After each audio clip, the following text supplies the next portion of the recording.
My first trade, so to say, was the IRCTC IPO. I made 100% profit. How did a person who's a superstar sales manager go from picking stocks based on a hunch and then now coming to this point where you're managing risk on a micro level? The lockdown happened, and that is how I found you. Started regularly trading mean reversion in August. Of course, right? Mean reversion by Vishal Mehta. That's like so beginner that it's very easy for anyone to understand. And I went through the biggest drawdown this strategy has had. What's the strategy you're going to code for your next class? I'm thinking of doing something on that line on Nifty.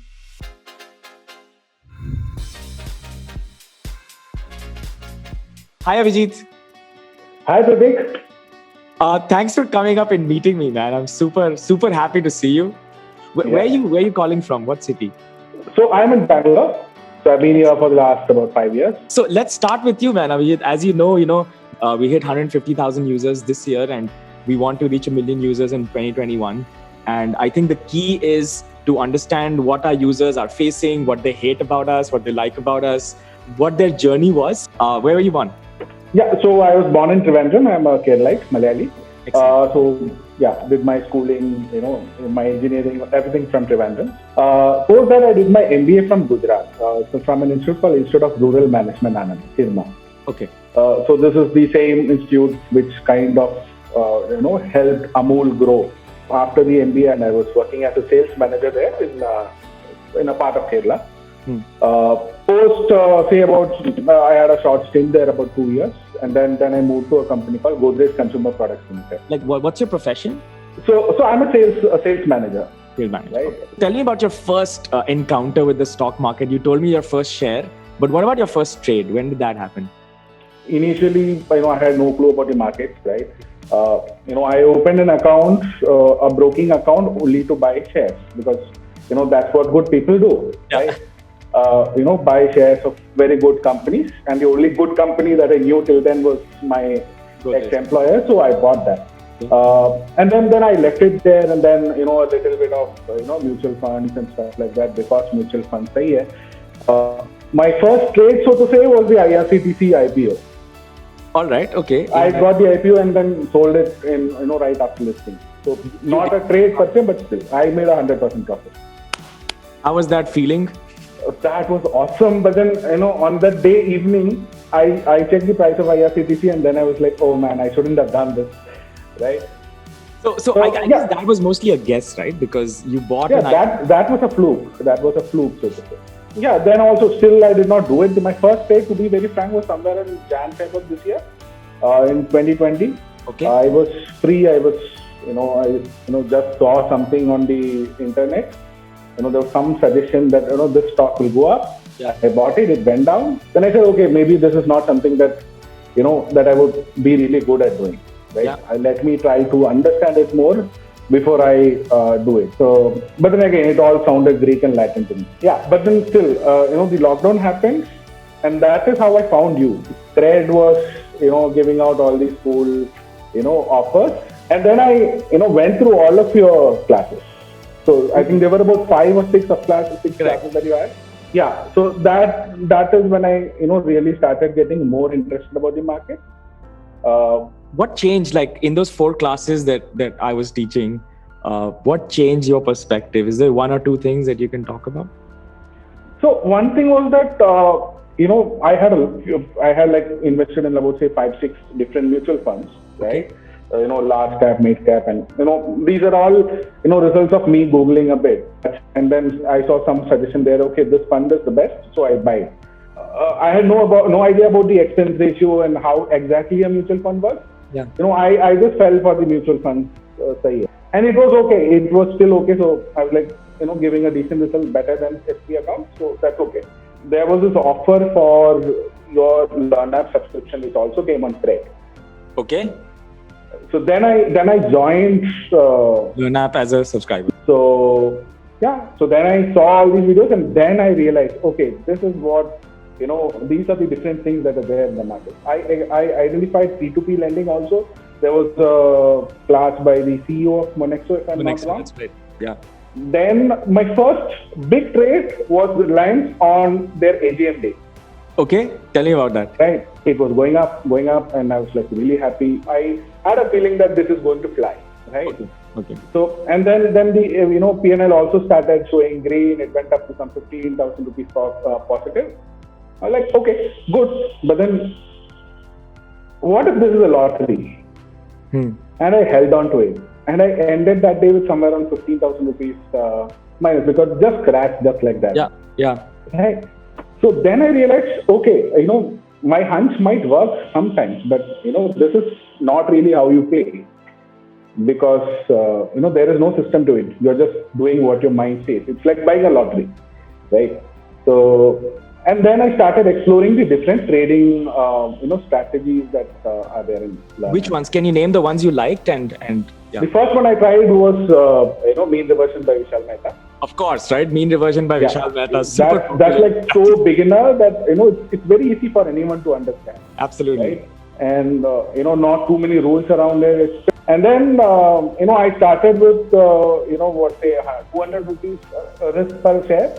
Nice. Obviously, I was managing risk. So I was scalded by the loss that I got in Reliance, that I said, okay, let me see if this works. This guy saying something. He has shown me a backtest and all that. But how do I believe? But how do I believe him? And that exactly is what brought me into the advanced course. So I started in sometime in July. Started regularly trading mean reversion in August, and I went through the biggest drawdown the strategy has had. Still it is recovering now. How did a person who's a superstar sales manager go from picking stocks based on a hunch, lottery, a fluke with the IPO, and then now coming to this point where you're managing risk on a micro level and saying, okay, 500 rupees se maximum nahi lose karunga, and you become a system trader. And the first one was Vishal. I'm so proud of you, Abhijit. Like, what a transformation. That's really, really cool. What was the second strategy? Any other strategies you tried? So second was the Bank Nifty expiry strategy by Kirubakaran. The great Kirubakaran. Yes. So I did not have FNO activated in my broking account. Okay. I activated it only to trade this strategy. So similarly, I also did the Strangle by Jagan. Yeah. So I traded that strategy. Then I traded the straddle by Saurabh Surya. Did you like that one? Saurabh also talked well, I think. Yeah, so that was good. But initially, I could really, I had no clue how to, manage the stop loss, because you have to be in front of the screen and all. Yes. And then later, once I started trading options more, I subscribed to Sensible also, and it has an alert feature, which definitely helps me. Oh, that makes sense actually. So someone's trading that, then the Sensible alert comes, and you know that you have to react. Yes. So then it's just something that you can do from your mobile, right? You don't really need to open the terminal and all that. So then that also became regular. I tried a couple of positional, strategies also. I've pretty much done all the strategies. I can say that. Okay, tell me about that. So I tried Asim Singh's delta hedging. Okay, how was that? It did not really work very well for me, because it needs adjustments. Yes. And then I tried it in October and November. So really trending market, so it did not really work. Yeah. I can see what kind of trader you are. Let me guess, right? You have to spend minimal amount of time. The risks should be known, should be capped.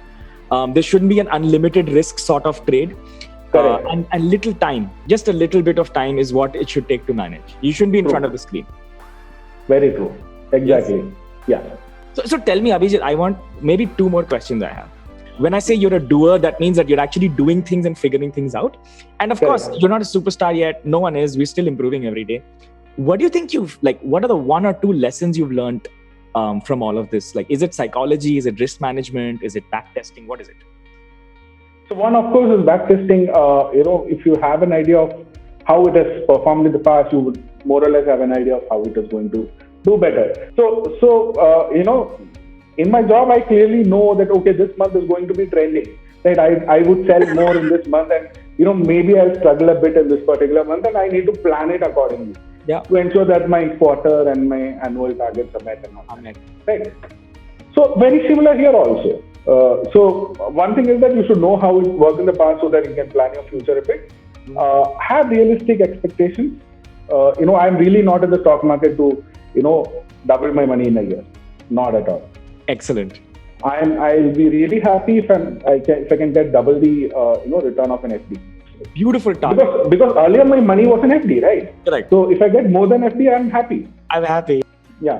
Psychology, of course, I saw the, drawdown, like, I was losing money every day, and I was thinking, while going to sleep, it used to hit my mind, okay, tomorrow also will I lose money? Yeah. And then I used to say, okay, it's still fine. I used to come and say that, I am going to lose 10,000 rupees today. Yeah. What will happen? I will lose maximum 10,000 rupees, and I am ready for it.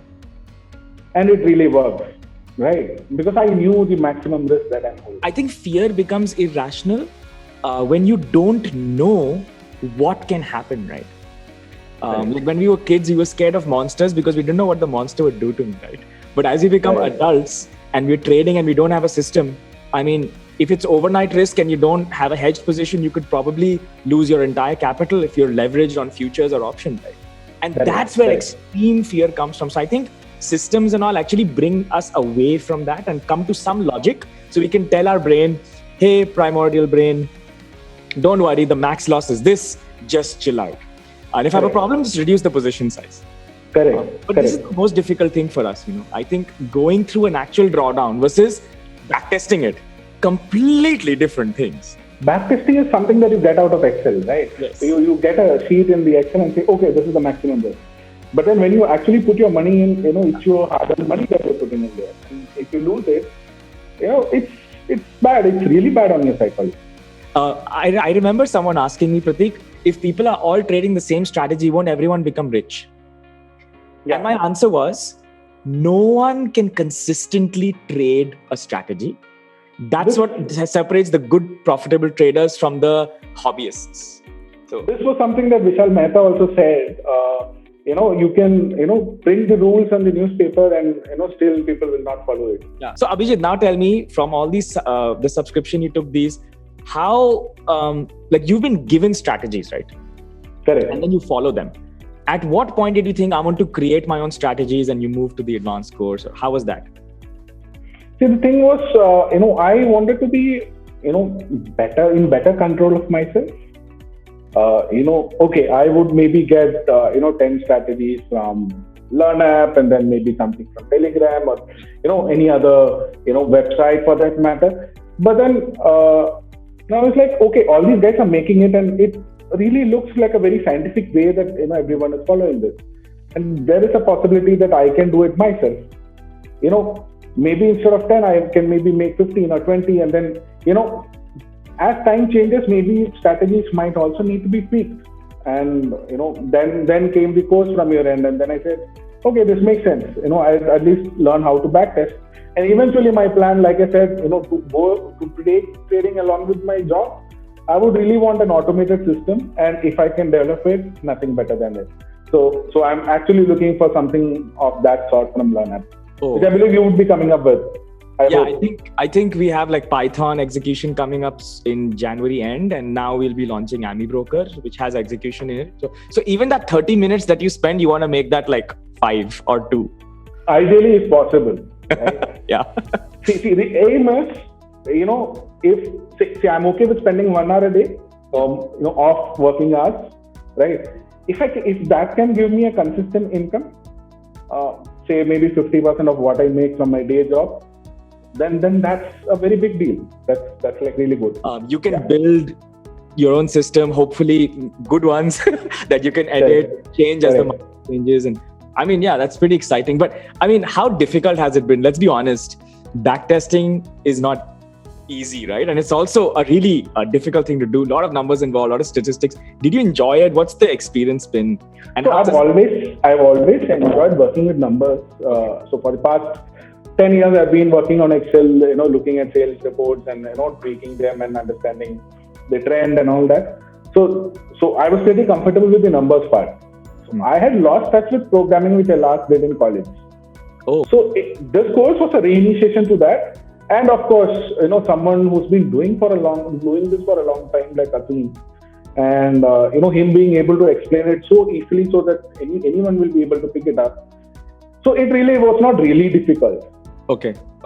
That's right? good. And the live classes are really lively. So, I mean, to me, Aseem is probably one of the best coaches, if I can call him that, mentors I've seen, because not only is he an actual manager who actually manages money on a day-to-day basis, which with large sums. He's also natural at teaching, which is very rare. I think a lot of people can't do that. And tell us about the live classes. Like, were you able to do anything over there? Yeah, so I was able to in between suddenly there would be a problem which happens on the code, and then we all try to chip in and come up with possible solutions. Nice. Have you generated any backtest report? Have you done any of that yet, or not yet? I've done one. Okay. What's the strategy you're going to code for your next class? Like, can you tell us about that? What's the idea? So I'm thinking of so there was another strategy class in Learner, which was by Vishal Kshatriya. Yes. That was the Haikinashi. Positional trading. So I'm thinking of doing something on that line on Nifty. Will you be able to backtest that in Excel VBA? I believe so. It shouldn't That's be really interesting. tough. I have already coded the candle open, high, low, and close. And if it works, maybe say from January I might look at trading that strategy. Any complaints that you have on LearnApp, you can tell me openly, no problem. Open to criticism as well.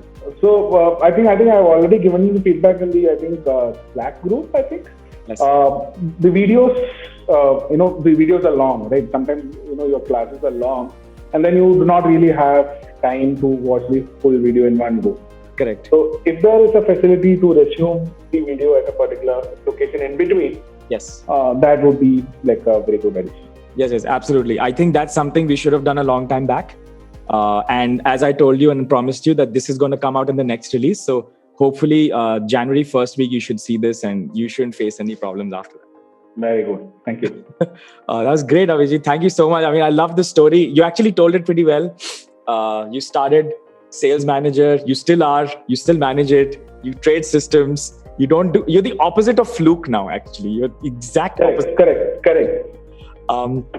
Programming, you're trying to automate this end to end, and you told me about that you're going to start building strategies. Maybe we can have a follow-up call after you've built a few. I'd love to see the equity curves on what you've built. Right, let's see. Yeah. So that's good. Thank you so much for your time, Abhijit. Thanks, Pratik.